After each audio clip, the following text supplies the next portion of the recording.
औरतों के ऐसे सिंदूर लगाने से पति का भाग्य चमक जाता है। सिंदूर औरतों की सुहाग का प्रतीक माना जाता है। सुहाग का प्रतीक होने के साथ साथ उनके श्रृंगार में भी सबसे ज़्यादा महत्वपूर्ण सिंदूर ही होता है और एक शादीशुदा सुहागन औरत के लिए सिंदूर बहुत महत्वपूर्ण होता है। लेकिन अगर जो आपको ये कहा जाए कि आपके सिंदूर लगाते समय की गई ये कुछ गलतियां आपके पति को बहुत ही बुरी तरह से कर्ज में डुबो देंगे, तो जो महिलाएं सिंदूर लगाते समय ये गलतियां करती हैं उनके पति को कभी भी धन में बरकत नहीं होती। लेकिन आपको घबराने की जरूरत नहीं है। वास्तुशास्त्र और पुराणों में सिंदूर लगाने के बहुत सारे ऐसे महत्वपूर्ण तरीके बताए हैं जो आपके पति की किस्मत के दरवाजे खोल देंगे और आपके पति दिन दोगुनी रात चौगुनी तरक्की करेंगे। अगर सिंदूर लगाते समय आप ये गलतियां करती हैं तो आपका पति कभी भी धनवान नहीं बन सकता। आपके पति के हर काम में बाधाएं आने लगती हैं, हर काम उनके बिगड़ने लगते हैं और दुर्भाग्य आपके दरवाजे पर दस्तक देने लगती है। चलिए हम देख लेते हैं कि सिंदूर लगाते समय हमें कौन कौन सी बातों का ध्यान रखना चाहिए और कौन सी गलतियां नहीं करनी चाहिए।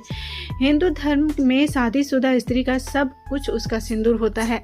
हमारे हिंदू धर्म में कहा जाता है कि औरतें जितनी लंबी मांग भरती हैं उनके पति की आयु उतनी ही लंबी होती है। इसके साथ साथ सामुद्रिक शास्त्र में भी 16 श्रृंगार बताए गए हैं।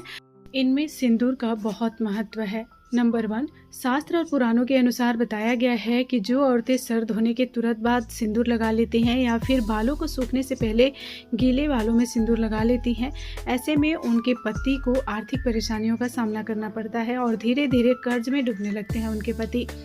शास्त्रों में यह भी बताया गया है कि ऐसा करने से महिलाओं के मन में बहुत बुरे बुरे विचार आने शुरू होते हैं। ऐसा करने से घर, रिश्तेदारों के बीच लड़ाइयाँ और परिवार में कलेश होना शुरू हो जाता है। इसीलिए औरतों को हमेशा अपने बाल धोने के बाद तुरंत सिंदूर नहीं लगाना चाहिए।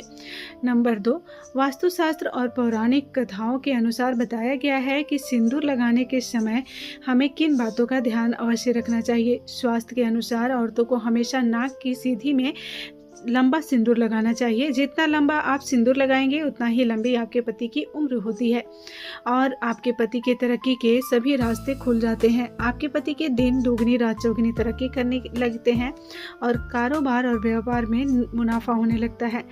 शास्त्रों में ये भी बताया गया है कि फैशन के दौर में महिलाएं अलग अलग बनावटी कपड़े के चक्कर में सिंदूर को भी अपने सहूलियत के हिसाब से, जैसे कि उनकी इच्छा होती है, वैसे लगाती हैं। लेकिन ये बिल्कुल गलत है।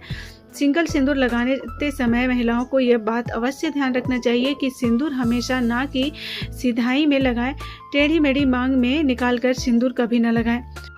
अक्सर महिलाएं सिंदूर को अपने बालों के बीच में छुपा लेती हैं। ऐसा करने से आपके पति समाज में मुंह दिखाने लायक नहीं रहते, उनके समाज में मुंह छुपाने का सामना करना पड़ता है।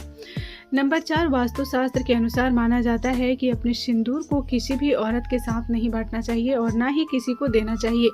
अक्सर कई औरतों की आदत होती है कि वह अपना सिंदूर दूसरी औरतों से शेयर कर लेती हैं या जिनके पास सिंदूर खत्म हो गया हो वह दूसरी औरतों से मांग कर लगाती हैं। ऐसा बिल्कुल भी नहीं करना चाहिए, नहीं तो आपके पति का सौभाग्य आप खुद ही दुर्भाग्य में बदल देंगे। वास्तु के अनुसार सुहागिन औरतों को अपने 16 श्रृंगार को किसी के साथ नहीं बांटना चाहिए, ना किसी के मांगने पर देना चाहिए, नहीं तो आपके घर में दुर्भाग्य बहुत तेजी से आता है। अगर आप बिंदी या फिर सिंदूर को 16 श्रृंगार में से कोई भी चीज़ किसी को देती हैं तो आपका सौभाग्य उसके पास चला जाता है। नंबर 5, वास्तुशास्त्र में ये भी कहा गया है कि किसी भी त्योहार के मौके पर खुद सिंदूर नहीं लगाना चाहिए, अपने पति के हाथों से सिंदूर लगाना चाहिए। ये बहुत शुभ माना जाता है। करवा चौथ, दीपावली आदि त्योहारों पर अपने पति के हाथों से ही सिंदूर लगवाएं। नंबर 6, अगर आप एक कामकाजी महिला हैं जिनके लिए हर रोज़ सिंदूर लगाना मुमकिन नहीं है तो इस बात का विशेष ध्यान रखें कि आपको 30 त्योहारों के मौका पर सिंदूर जरूर लगाना चाहिए। हो सके तो आप किसी भी तीर्थ स्थान पर या फिर किसी मंदिर या किसी पवित्र स्थान पर सिंदूर अवश्य लगा कर जाएं। दोस्तों, ये थी सिंदूर से जुड़ी हुई कुछ ज़रूरी जानकारियाँ जो कि मैंने आपके साथ शेयर किया। उम्मीद है आप सभी को ये वीडियो अच्छी लग रही होगी। अगर वीडियो अच्छी लगी हो तो चैनल को सब्सक्राइब करके बेल आइकन को प्रेस कर लीजिएगा। साथ ही वीडियो को लाइक करके अपनी फैमिली और फ्रेंड्स के साथ शेयर जरूर कर दीजिएगा। मिलते हैं कल एक और नए वीडियो के साथ, तब तक के लिए अपना ख्याल रखिए। धन्यवाद।